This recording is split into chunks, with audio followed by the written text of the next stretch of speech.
قرآن مجید نے نبی پاک صلی اللہ تعالیٰ علیہ وسلم کا ادب امت کو سکھایا ہے۔ یہ جو ادب ہوتا ہے، تعظیم، اکرام، یہ معاشرے کے اندر سکون پیدا کرتا ہے۔ بدبنی بے سکونی پیدا کرتی ہے، بے ادبی لوگوں کو تکلیف میں مبتلا کرتی ہے، بے سکون کرتی ہے۔ آپ ہمیشہ ماں باپ کو پیسے دیں، خدمت کریں، لیکن ایک دن اگر آپ بوڑھی اماں سے کہہ دینا کہ اماں تو بھی تو تھوڑی سیانی بن جانا، اگر میری بیوی اس طرح کی ہے تو ہی ٹھیک ہو جا، تو ایک دن جو آپ سخت لفظ کہہ دیتے ہیں وہ اماں کو ساری رات سونے نہیں دیتا، بڑی تکلیف میں آ جاتی ہے۔ اس کو یوں نہیں کہنا چاہیے تھا۔ والد کو جس دن انسان کہتا ہے نا کہ ابا جی آپ کی وہی سوچ ہے اور اب زمانہ بدل گیا ہے، تو اس بیچارے کو یوں محسوس ہوتا ہے کہ کمائی ساری ضائع ہو گئی۔ میرے بیٹے کو یوں نہیں کہنا چاہیے تھا۔ توہین، بے ادبی لوگوں کو بے سکون کر دیتی ہے۔ بیوی کئی دفعہ اپنے شوہر سے یہ مطالبہ کرتی ہے کہ خرچہ تھوڑا دے دیا کر، لیکن میرے ماں باپ کو گالی نہ دیا کر، مجھے تکلیف ہوتی ہے۔ کچھ شوہر بھی کہتے ہیں اپنے گھر والیوں سے کہ میں روٹی بھی کھا لوں گا ہوٹل سے، کپڑے دھلوا لوں گا دھوبی سے، تو بے شک میرا کوئی کام نہ کر، بس تیرے ذمے یہ ہے کہ تو نے میرے ماں باپ کی قدر کرنی۔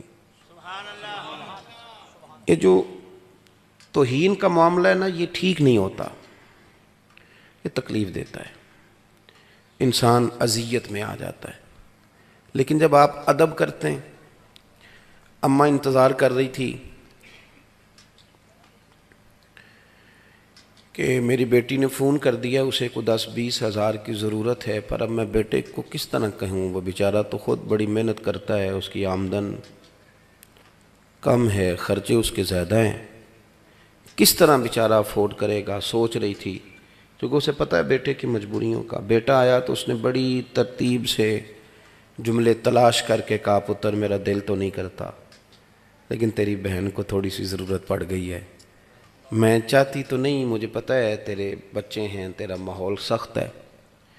تو پتر نے اس طرح کیا کہ وہ دور بیٹھا تھا تو اٹھ کے اماں کے نیڑے آ گیا اور ماں کا ہاتھ چوم کے کہنے لگا اماں میرے ساتھ ڈر ڈر کے بات نہ کیا کر، جب میں تیرا ہوں تو میری ہر شے ہی تیری ہے۔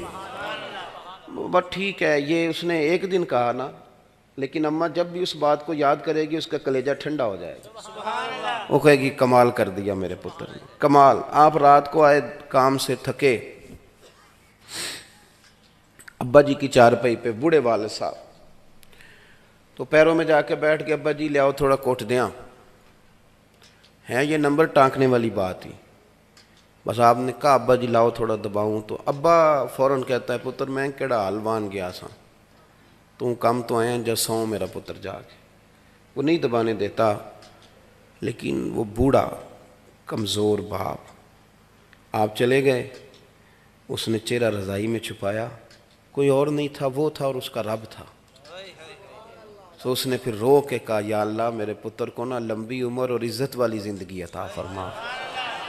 اور سویرے اس نے چوک میں کھڑے ہو کے دعا مانگی، یا اللہ انج دی اولاد سارے انو دیں، میرا پتر تھکیا ہوندا ہے تے مینوں کٹ کے۔ آپ سمجھ لیں بات کو، آپ توہین کریں گے معاشرے میں تکلیف پیدا ہوگی، آپ ادب کریں، احترام دیں، آپ اکرام کا مزاج بنائیں، عزت دینا شروع کریں، معاشرے میں سکون پیدا ہونا شروع ہو جائے گا۔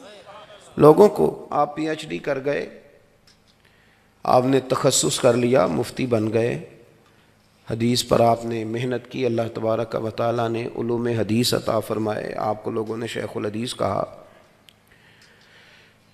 آپ مسند ارشاد پر بیٹھے پیر صاحب ہو گئے، آپ مسند تدریس پر بیٹھے، استاد جی استاد جی استاد جی کی آوازیں آنے لگیں، بڑی بات ہو گئی، بلے بلے ہو گئی۔ پر ایک استاد تھا صرف آپ کا میٹرک پی ٹی سی، اور آپ پی ایچ ڈی ہو گئے۔